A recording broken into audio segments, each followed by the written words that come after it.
Hey guys, welcome to Podtendo Podcast Ultimate Tiers List. I'm Mick, and I'm joined by...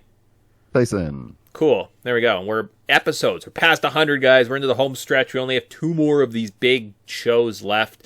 And then we're bi-weekly. We're going to kind of do these as an entry point, just to supplement on YouTube, to talk about current games that we're playing and add them to this tiers list. So this is going to continue to grow as we do our podcasts. We're just catching up, obviously. And I think this is a good entry point. Like we were just talking before we kind of started recording today.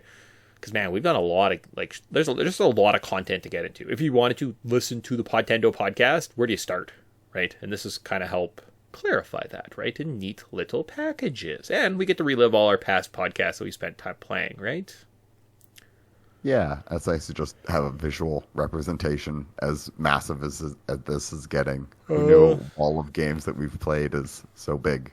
Well, it's kind of cool, too. But I'm like, yeah, that's right. I played all these games. Not a big deal. I beat like 95% of them. There's a couple, I'll be honest with you. I gave up and just watched Let's Play, but probably not very good. They might be... You gotta fudge it on some of the... They might be down here, so... That bottom row, that's Murderer's Row there. Yeah. Do we have any murderers?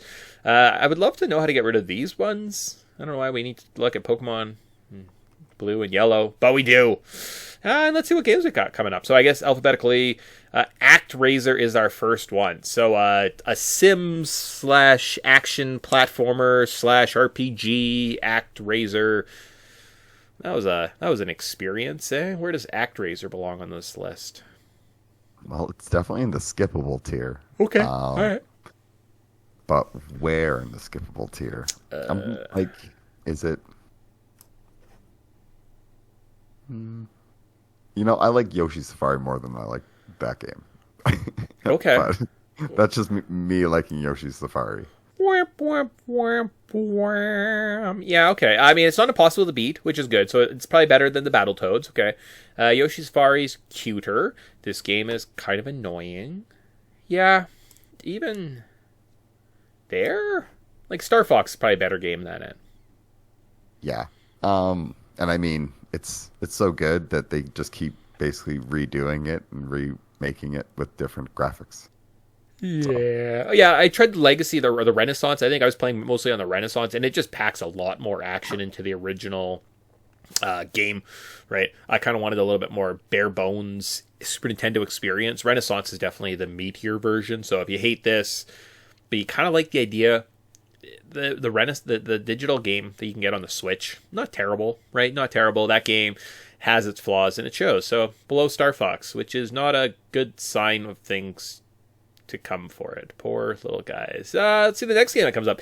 X-Men 2 Clone Wars, because we're going in no particular order as part of our previously on X-Men segment. Where does this little gem rank? I'll just start it I think it's probably in that tier. Yeah, it's pretty good. I was hoping, I'm thinking good because it's this is one of the best X-Men games we've gotten. Better than you? Is it better than the Kirby games? Probably. Yeah. Is it better than Smash Brothers? No. Okay. No. I think that's where it's going to live then. It's going to live just below Smash Brothers, above Kirby. It's a pretty solid. For it. Yeah. Probably the best of the 3 X-Men games, so assuming that they also appear on this list somewhere, I'm not entirely sure. There might be oh yeah, there they are, kind of below the screen. That's too bad, because those other X-Men games are definitely not getting higher than that, at least in my opinion. All right, here we go. Here's a gem. No. Final Fantasy VIII. Well, I kind of definitely think it should go in that tier. I was going to if we want to be very forgiving of that broken game, we could put it in skippable, but I think it's really bad. And it really it was a sign of Square Enix trying something new and it not really working. I know a lot of people are they should bring it back and redo it. And no, they shouldn't. They should just leave this in the past because this it was busted when it came out. Don't revisit it. No, it is bad. It is bad. It is hard to play. It's hard to get into. It's a bad. Yeah, it's. I don't know. And it has no likable characters. Oh, I'm not your mom. Cool, great. Yeah, that's I don't know. Difficult experience to get into, even with like all the cheats, right? That kind of clean it up. It's just I don't know. They tried something new. I don't think they hit it. It's definitely not for me. Again, if you like it, you probably played it when you were younger. I don't have the nostalgia. I can't get into that game, right? That's I'm just gonna throw that out there. That's kind of my feelings. I will never play that game ever again. If someone says, "Hey, do you recommend it?" No. Like I don't. It's definitely not better than the first Final Fantasy in my mind in terms of a game that is fun to play. So it's below that, and then at this point, my Well, it's even compared to Mystic Quest, because that's the lowest, oh yeah, next lowest one. I would much rather play Mystic Quest. fuck yeah, that game's adorable. Yeah, like I understand it's very handholdy, but at the same time, so is Final Fantasy VIII. But also, Final Fantasy VIII doesn't hold your hand in the ways that it should. Yeah. It holds your hand and like takes you into a back alley, and then then you get flipped on your head, and you never don't know what's happening after that. It's awful. Yeah. Just skip it. Yeah. All right. Cool. So, new addition actually to the Game Boy Advance Online. Not to date this recording by a week or two. Metroid Fusion. I believe I saw that kind of appear as kind of one of the new games, especially with the Game Boy Advance Online on the Switch. Where does Metroid Fusion belong on this list? Is it like just better than Back to the Future, the video game? Is it skippable? I like maybe. I don't know. It's kind of flawed. I remember you had more quarrels with it than I did, but yeah, I don't think it's as good as experience. Where's the original Metroid on this list? Because it just kind of all blends. Takes a hot second for you to like take everything in. And anyone that's listening to this, I encourage you to go back and listen to all our episodes. It'll definitely make more sense as you see the list grow. Versus right now, man, it is a jumbled mess. And I apologize, but we've played a lot of games, guys. We've been out there for like 7 years talking about God. Where is Metroid? Why is this so hard to find? Like, I don't think did Metroid just not make it? Yeah, like, is it just it's gone? Did I just forget to rank the original Metroid? Oh no, Metroid. No, there it is. Yep. Okay. Literally right next to it. Yeah, I kept seeing this guy, but this one was like, where is it? Okay, so that great background, it just blends in. Yeah, that's probably where it belongs, guys. It was nothing. I'd rather play Super Mario Land 2. In fact, that's where I was thinking. I was like, Super Mario Land 2 is not a bad game, but it's skippable, and that's better than this. Okay. So staying in that same vein, like it's sister experience, it's sister's game. We should have. Do I not have Metroid Zero on as a list coming up? No. Well, you do. Oh, right here. Yeah. Okay. So then where does Metroid Zero in comparison, which I think is the better experience, has some creepy elements. Where does that belong in your mind? Is that just slightly better than Fusion, or does that move into its own tier list? Because in my mind, it's kind of the definitive Metroid 1. It's like way better than that. I would put it good but flawed. I think if you're going to play an old Metroid, like go back, play Metroid Zero and Super Metroid. And then you're probably like up to speed, right? Those other ones you can kind of skip. So where does Metroid Zero Mission belong on this list?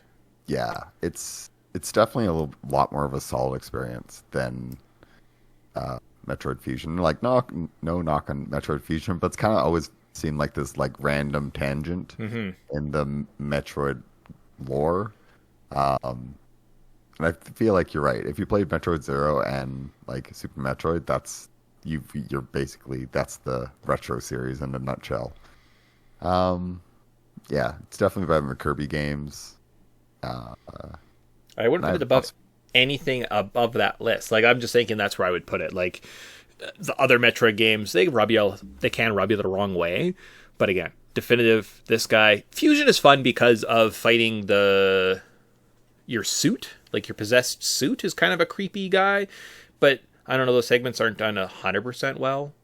And I believe the game just kind of becomes kind of grindy and it's very maze-like and it's not as well thought out. Whereas Metroid Zero Mission is very handheldy, which isn't great, but it definitely makes for at least a cleaner experience, right? So, agreed.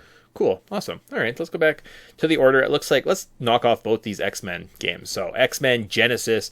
Where does X-Men on the Genesis exist? Where what is it? What is it better than? What is it worse than here?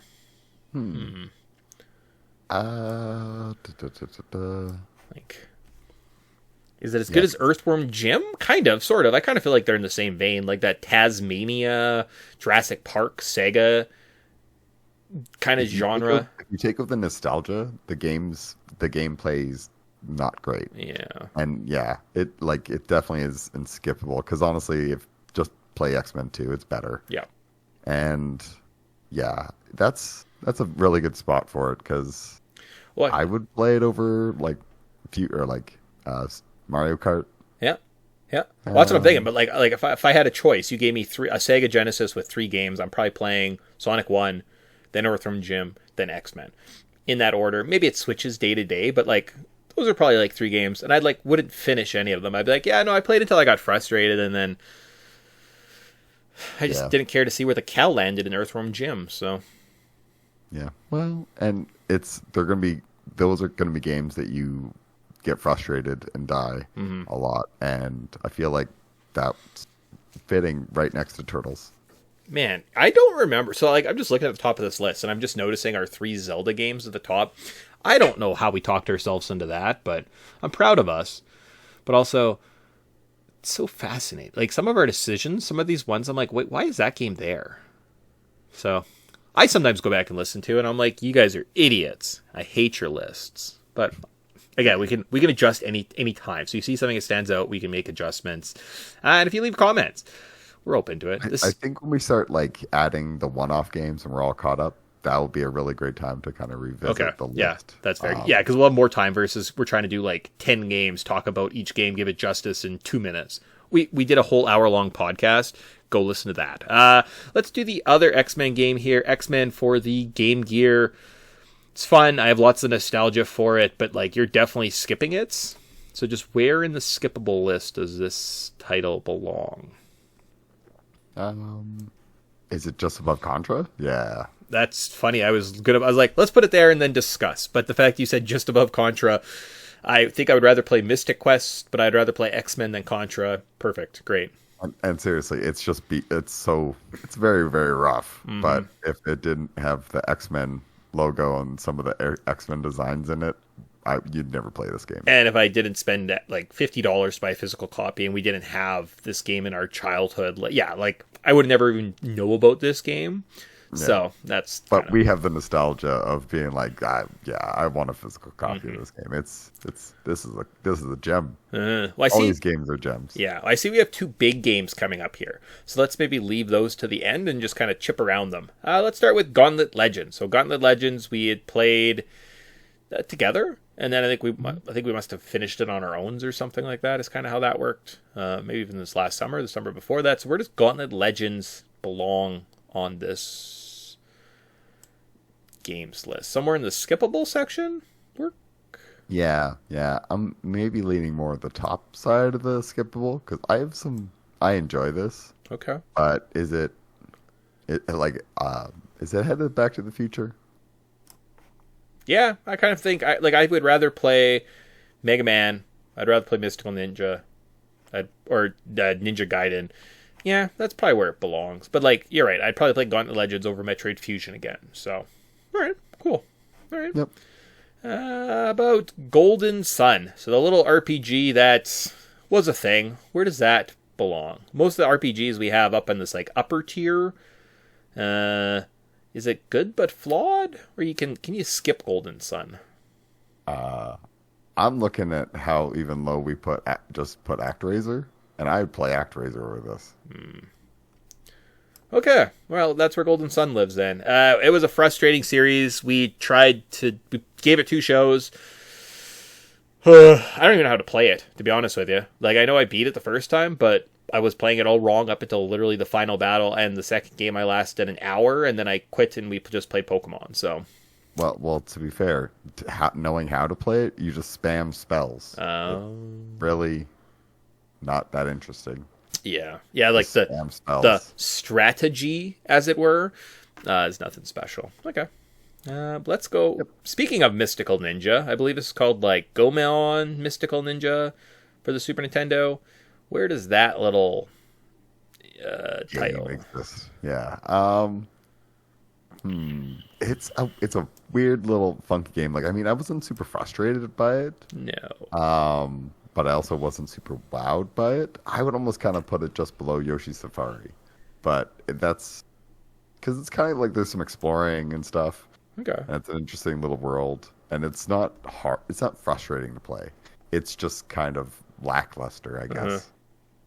Okay, well, now the problem is our screen is like too low, and I have a Google ad, so I can't grab any videos. What have we done?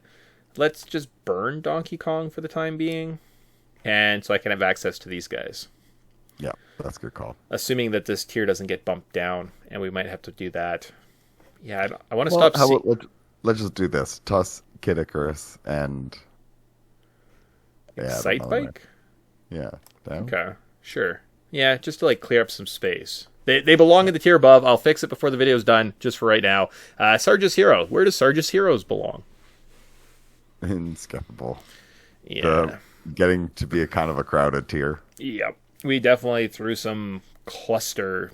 It was funny. Like, we had that one episode where we hit, like, it was like Ocarina of Time, Majora's Mask, Final Fantasy, we probably had Castlevania Symphony of the Night, and now it's just literally just, like, going through the scraps here at the bottom. Well, I guess we have, like, two pretty classic games coming up here that, like, we'll give some discussion. So, Skippable, Sarge's Heroes.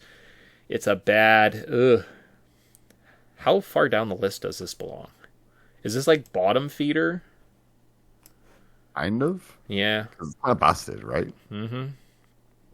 Yeah. It's a bad attempt at a 3D game. Yeah, and it's the fall damage that kills me. Yep. Because there's Literally. that one part we have to climb the ladder, and it's just the worst. Yeah. Like, don't get me wrong, I kind of had a little bit of fun with it, but I'm also like very nostalgic with it, so that I super rose tinted glasses with it, but it belongs in skippable for sure. In the bottom half, definitely. Great. Star Fox 64.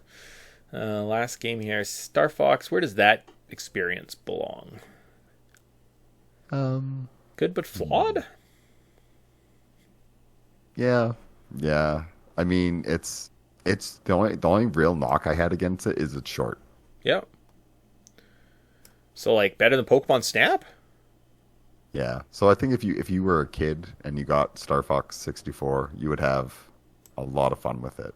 Okay, so it's better than that. It's better than that. It's better than that. It's better than that. It's better than that. Is it better than Evo? Probably. It's better than...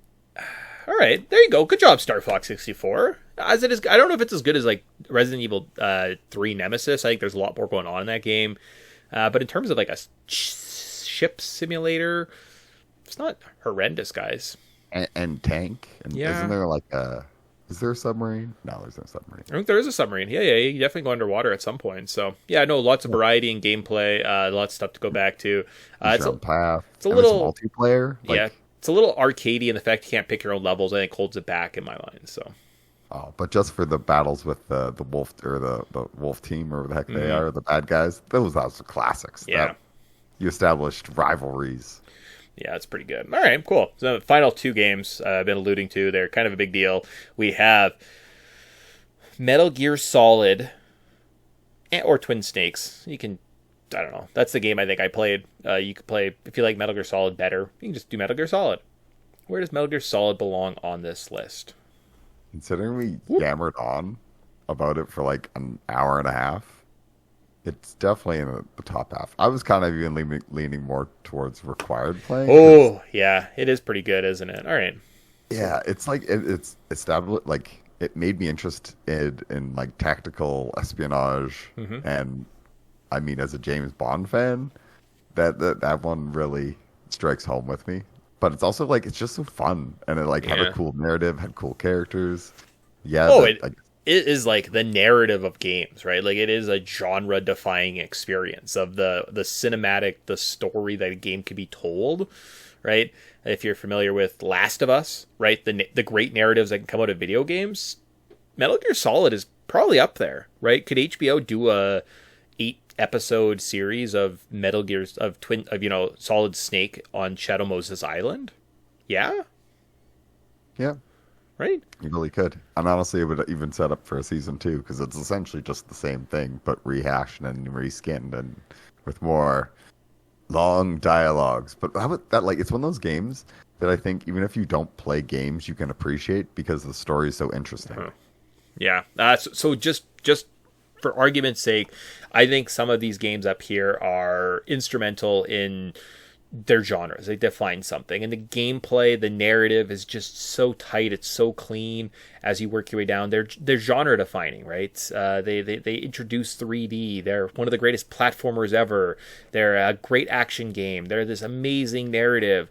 The level design and structure and difficulty is just up there. I don't know if this breaks two things. You know what I mean? Like, I think narratively it's amazing. Gameplay wise, it is held back just slightly. So I'm gonna put it at the bottom of the list because I don't think it does. It doesn't have two elements to it, right? Whereas all of these are elite in like two aspects. This only has one elite stat. Yeah. Well, and I think that even like so, even with Resident Evil, it has like the atmosphere alone is so like it's incredible. It's absolutely incredible, right? And essentially, like, we got a whole franchise. Like, I mean, zombies like were a thing and always kind of were popular, but I feel like Resident Evil, the games, made zombies even more popular. So yeah, and I think it even inspired that massive zombie boom, kind of tangentially. So, but just for nailing the atmosphere, like the whole like opening the door and blackness. Well, and what's it called? Static camera angles as you walk down the hallways, and they shift and they change, and they only show you what they want to show you as game developers, right? Like, everything is just so clean and crisp. Whereas Metal Gear Solid, they have to show you the Soliton radar, and they have a cone where the enemies are looking, so you know where to like move around, right? So the fact that they use elements outside of the actual gameplay to kind of guide you, I'm going to put it up there. I think it's incredible. I agree with you. It does good things. It just doesn't have that next factor. Like, I don't think it pushed the boundaries, so I will leave it at the bottom of required playing. Yeah. Cool. So on to GoldenEye. On to GoldenEye. I'm going to let you lead this one. I don't know where it goes because it is an incredible multiplayer experience that single-handedly probably helped create the what do you want to call it? First-person shooter genre, right? I don't know. Yep. Like, it's... And I tend to agree. Okay. It's a great experience, but it's with Xbox just released, and it's so weird. So like they just released the remaster. Xbox, they have twin sticks controls, and on the Switch it's just single stick controls like it was originally. So I played it on the Xbox, and then I went to the Switch version. Oh my gosh, it's like I really struggle with those controls. It's fun, and don't get me wrong, like I love James Bond. I loved all the multiplayer and all the little Easter eggs and all that stuff, and it's sometimes just wave of enemies. So I think that's probably a better spot for it. Okay, because it has its flaws for sure. Yeah, it doesn't age super well. I think it's good to go back and if you want to know and understand and appreciate the first person shooters that we have today, this is the game that made it so, right? However, and I'd clump it with these other games, right? These other multiplayer experiences on N64, they're not the best. And the fact that we have a James Bond there, right there, James Bond game kind of right beside it, you got to bump it up just a hair. And we've now completely lost the Burn It tier. Look at that. You can't even see it at all. Good.